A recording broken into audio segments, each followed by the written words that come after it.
Halo, Assalamualaikum warahmatullahi wabarakatuh. Perkenalkan, nama saya Dian Puspitasari. Saya salah satu mahasiswa dari Universitas Negeri Surabaya, angkatan 2018, jurusan Ilmu Ekonomi, Prodi S1 Ekonomi. Di video kali ini, saya dedikasikan untuk menyelesaikan tugas mata kuliah Sumber Daya Alam. Tema dari video kali ini adalah pembangunan berkelanjutan di Kecamatan Singonjuru, Kabupaten Banyuwangi. Indonesia merupakan negara kepulauan terbesar di dunia yang terdiri dari 17.504 pulau dan 16.056 pulaunya sudah diverifikasi oleh PBB. Populasi manusianya mencapai 270 juta jiwa yang tersebar di 34 provinsi dan salah satu provinsinya adalah Provinsi Jawa Timur. Jawa Timur merupakan sebuah provinsi di ujung timur Pulau Jawa dan ibu kotanya bernama Surabaya. Moto dari Provinsi Jawa Timur yaitu berasal dari bahasa Jawa yaitu Jar Basuki Mawa Beo, yang artinya keberhasilan membutuhkan suatu pengorbanan. Jadi, dari moto ini kita bisa belajar kalau kalian ingin berhasil, kalian harus melakukan suatu pengorbanan. Bukan berarti pengorbanan untuk tanda kutip hal negatif ya. Di sini yang dimaksud itu pengorbanan, misal kalian aku pengen banget nih kuliah di luar negeri, berarti pengorbanan kalian yang harus kalian lakukan yaitu mengurangi jalan-jalan, harus belajar dengan giat. Nah, seperti itu yang dimaksud dari moto ini. Lalu Provinsi Jawa Timur itu terdiri dari 29 kabupaten dan salah satu kabupaten yang terkenal dengan julukan The Sunrise of Java yaitu tentu Banyuwangi. For your information, Banyuwangi itu berada di paling pojok bawah Pulau Jawa atau Jawa Timur ya, pokoknya Banyuwangi itu paling pojok. Dan nama Banyuwangi itu kalau di bahasa Jawa itu artinya banyu yang artinya air dan wangi yang artinya harum. Jadi Banyuwangi itu kalau digabungkan dalam bahasa Indonesia itu yang artinya air yang harum. Kok bisa gitu ya? Kalian harus baca legenda asal-usul nama Banyuwangi di Google. Kalau kalian belum puas dengan jawaban Google, kalian bisa langsung aja datang ke Banyuwangi, langsung tanya sama sesepuh yang ada di Banyuwangi. Ada sebuah lagu yang bikin kalian gak bisa move on dari Banyuwangi dan rasanya tuh mudah banget gitu buat mengingat letak geografis Banyuwangi gitu.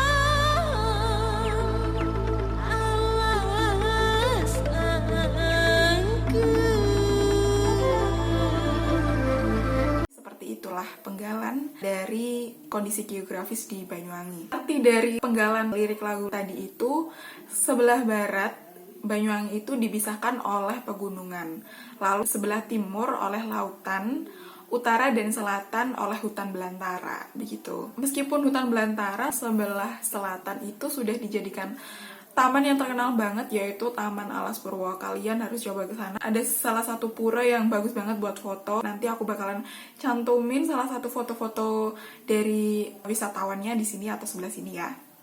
Kembali lagi ke topik utama kita. Banyuwangi itu memiliki 25 kecamatan, salah satunya Kecamatan Singonjuru. Nah, di Kecamatan Singonjuru inilah tempat saya dan teman-teman dari mahasiswa Banyuwangi yang bersekolah di Universitas Negeri Surabaya mengabdi.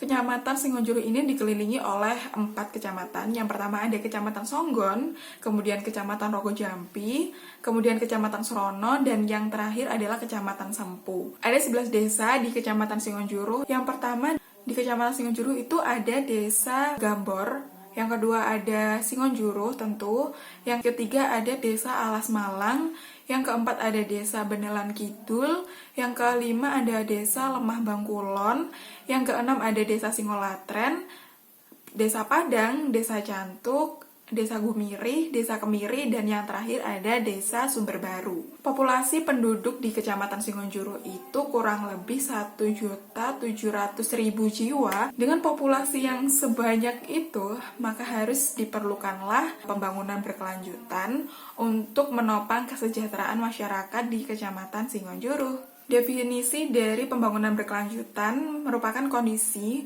di mana tidak ada masalah ketidakmerataan antar generasi atau intergenerational inequality. Jadi generasi yang akan datang harus berada di posisi tidak lebih buruk dari generasi yang sekarang, atau bahkan harus jauh lebih baik dari generasi yang sekarang.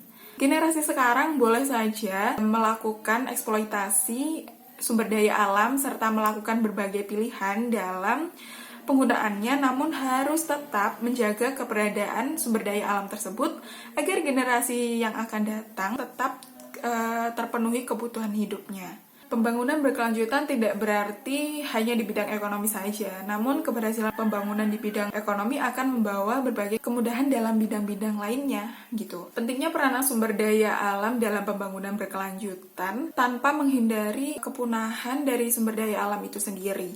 Oleh karena itu, perlu adanya pengelolaan dan pengendalian yang dilakukan dalam berbagai cara. Ada program dunia yang bernama Sustainable Development Goals atau yang biasa disingkat dengan SDGs. SDGs merupakan agenda pembangunan global sebagai arah pembangunan dunia dan ditetapkan di sidang umum PBB akhir tahun 2015, dan SDGs ini menggantikan agenda pembangunan milenium atau MDGs. Dan kalau di desa itu ada yang namanya SDGs desa. SDGs itu mempunyai 5 pilar. Aku pengen teman-teman semua membaca di websitenya langsung biar kalian teredukasi, tahu apa sih program dunia yang lagi dikebut gitu ya. Salah satu program pembangunan berkelanjutan yang diusulkan pemerintah Banyuwangi itu apa sih? Dalam rencana pembangunan infrastruktur Cipta Karya yang tertuang pada rencana program dan investasi jangka menengah atau biasa disingkat RPLJM bidang Cipta Karya Kabupaten Banyuwangi tahun 2017 sampai 2021 adalah program pembangunan pemukiman. Kawasan pemukiman di Kabupaten Banyuwangi tersebar di 2 kawasan, yaitu kawasan pedesaan dan kawasan perkotaan. Kawasan pedesaan secara umum dicirikan oleh wilayah yang mempunyai kegiatan utama pertanian, termasuk pengelolaan sumber daya alam dengan susunan fungsi kawasan sebagai tempat pemukiman pedesaan. Agar hubungan desa dan kota tetap harmonis dan dinamis, maka penataan struktur kawasan pedesaan dikembangkan dengan sistem Desa Pusat Pertumbuhan atau DPP. Lalu untuk kawasan perkotaannya itu, Kabupaten Banyuwangi dibagi menjadi 4 wilayah pengembangan, yaitu klaster pengembangan Banyuwangi Utara, klaster pengembangan Banyuwangi Tengah Timur, klaster pengembangan Banyuwangi Tengah Barat, dan yang terakhir ada klaster pengembangan Banyuwangi Selatan. Dari 4 wilayah pengembangan tersebut ditetapkan satu pusat wilayah pengembangan yang akan menjadi pusat orientasi dari wilayah-wilayah yang ada di belakangnya. Sasaran utama program pengembangan pemukiman di Banyuwangi salah satunya mengacu pada rencana kebutuhan luas pemukiman RT/RW Kabupaten Banyuwangi tahun 2011 hingga 2031 yang tertuang dalam rencana pola ruang. Dari tabel ini, aku akan berfokus pada Kecamatan Singonjuru ya, karena memang tempat saya KKN gitu ya. Di sini kebutuhan perumahan Kecamatan Singonjuru tahun 2015 itu ada 4.053 unit, kemudian tahun 2020 ada 4.153 unit, kemudian tahun 2025 ditargetkan akan ada 4.256 unit, kemudian tahun 2029 akan ditargetkan ada 4.340 unit. Dari pengamatan sekilas waktu saya KKN itu, banyak tanah yang masih bisa dijadikan pemukiman warga di Kecamatan Singonjuru. Hal ini memungkinkan program tersebut dapat berhasil dijalankan di kemudian hari. Karena keterbatasan waktu, kita jumpa sampai di sini dulu ya. Kurang lebihnya saya mohon maaf. Saya Dian Puspitasari, mohon undur diri. Terima kasih banyak telah menonton video ini. Wassalamualaikum warahmatullahi wabarakatuh.